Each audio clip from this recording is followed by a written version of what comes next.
1 second. Now activating chat mode. You made me jump there. I thought they'd finally caught me. Well, my heart rate did. Jumped up a little, I mean.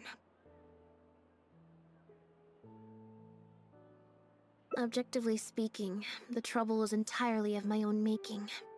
Half an hour ago, I was at Hotel de Boer for a drinks reception.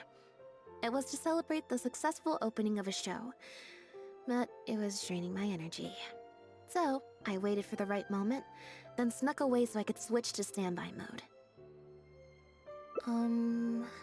Probably because I'm playing the lead role in the show? Is that so surprising? I'm always getting invitations to do solo performances. I just usually get Linny to write back and turn them down. But then came the Fontanalia Film Festival.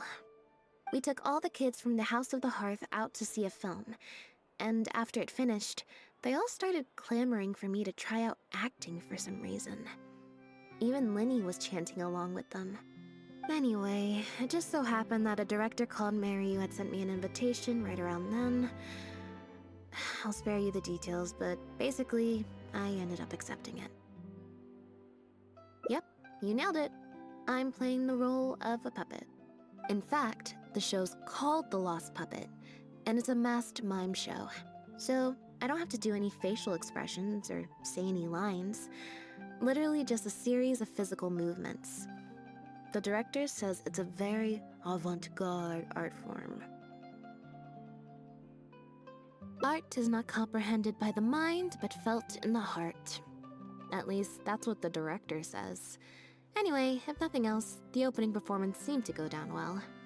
At the drinks reception, everyone was crowding around me, saying, "Triumphant character portrayal, faithful adaptation of the original work, unequivocally, quintessentially avant-garde," and stuff like that. But being the center of attention is draining. So the moment they left me to go harass the director instead, I was out of there. The other thing is, some weird things happened while I was on the stage.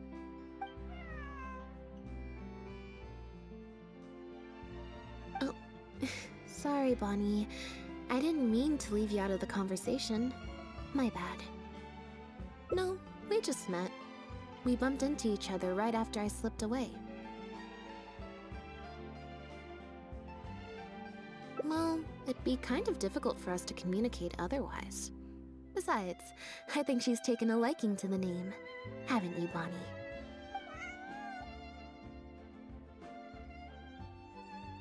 Yeah, that's right. Good kitty. We'll go find your owner soon, I promise. Nope. She's wearing a collar, and for the most part, she's pretty well groomed.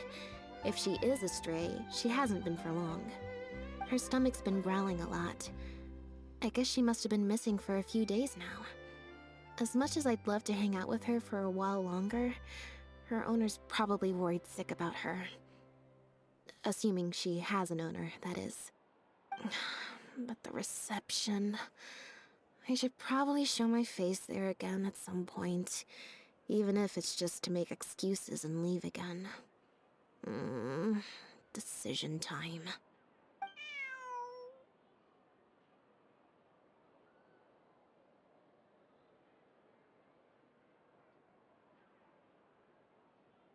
Well, I just find it exhausting, thinking through all the different ramifications of different choices and so on. That's more Lenny's area than mine. So, unless it's something really important, I usually just leave the decision-making to him. It's fine. He got Fermine to make me a little something for just this situation. Poof! A phaetometer.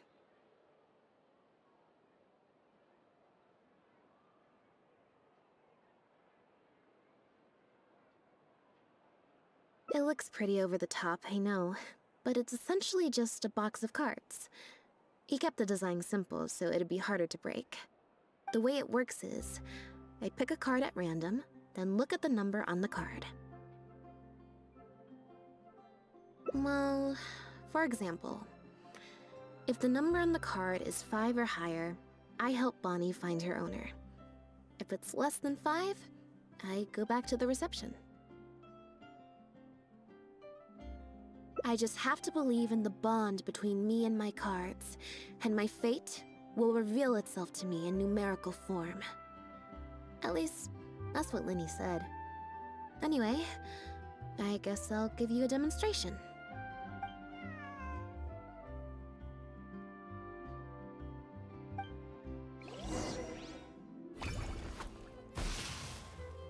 Huh, I didn't like that. Was I using it wrong? Maybe if I just...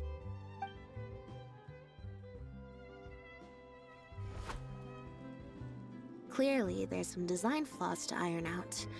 I'll have to let Fremine know. Let's see... Which card did I get? 4.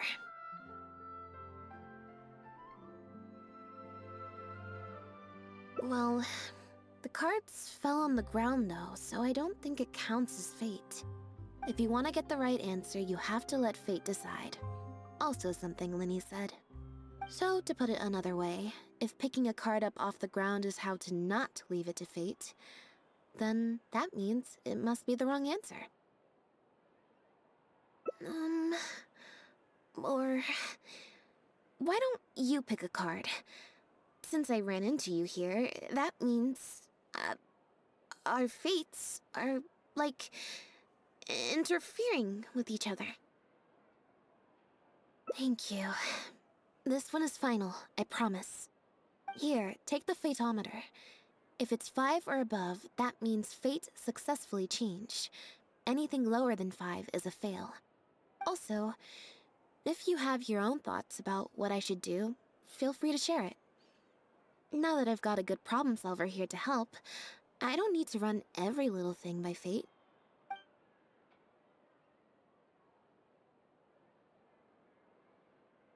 Huh?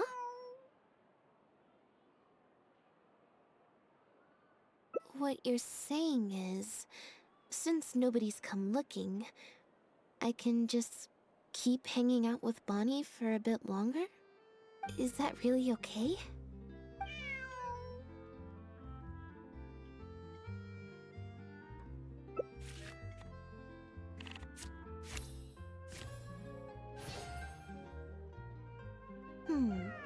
You make a good point. Okay, well...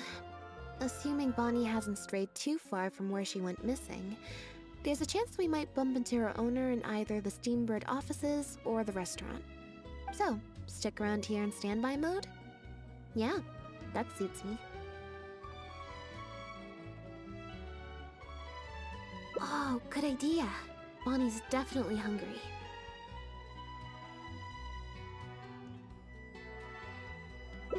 May as well. We could be here a while.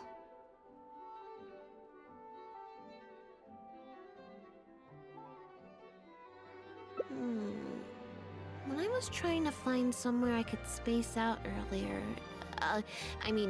collect my thoughts, I figured the cafe might be a good shot.